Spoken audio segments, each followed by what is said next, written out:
Un second souffle pour les chaussons Erel. En perte de vitesse, la société a été reprise en septembre 2016 avec pour objectif de faire grandir cette petite marque, déjà synonyme de haute qualité.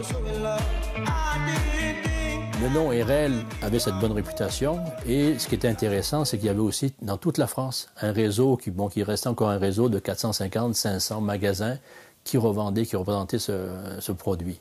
Donc, on ne partait pas à zéro. On est dans cette étape-là de recruter des jeunes qui veulent travailler dans ce milieu-là, qui veulent travailler chez eux, à Limoges, à proximité, et qui finalement, on va devoir former.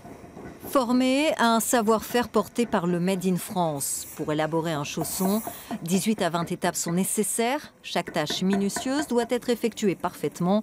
Les petites mains d'Erel travaillent de concert et procurent sa force à l'entreprise. Travailler le cuir, j'ai toujours fait ça. C'est mon premier travail et j'ai toujours fait ça. C'est du manuel, on ne peut pas tout faire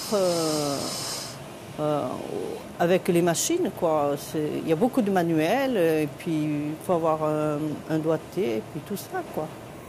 Avec 31 ans d'ancienneté, Guy est passé par presque tous les postes. Aujourd'hui polyvalent, il est prêt à participer à la relance de l'entreprise dans une démarche altruiste. Bientôt, la retraite s'approche. Bientôt, moi, je vais m'en aller, quoi. Vous n'avez pas envie de laisser perdre ce savoir-faire? Ben non, ce serait dommage. Il va bien falloir que l'usine continue à tourner, quoi. On n'est pas irremplaçable, mais bon.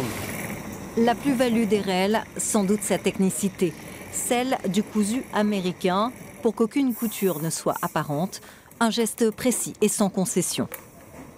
J'ai mis quelques mois pour apprendre à assembler tout après. Voilà.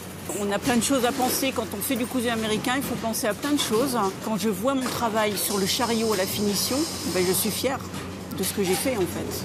Quand c'est parfait, quand il n'y a pas à reprendre, quand il n'y a rien à refaire dessus, je trouve que c'est une fierté en fait. C'est notre fierté à nous. Et cette fierté fait boule de neige chez les jeunes intérimaires, parfois en mission dans cet atelier. Alexandre est un ancien pâtissier en cours de reconversion. Et vu que c'est un métier qui est quand même artisanal encore, comme je vous disais tout à l'heure, on défend quand même les couleurs françaises. Et vu que c'est une petite entreprise, je me suis retrouvé là, donc j'espère y rester encore assez longtemps. On n'est pas beaucoup à être polyvalent dans l'entreprise, donc de pouvoir passer à plusieurs postes déjà, c'est une fierté pour soi. Donc, et d'essayer de faire les choses bien.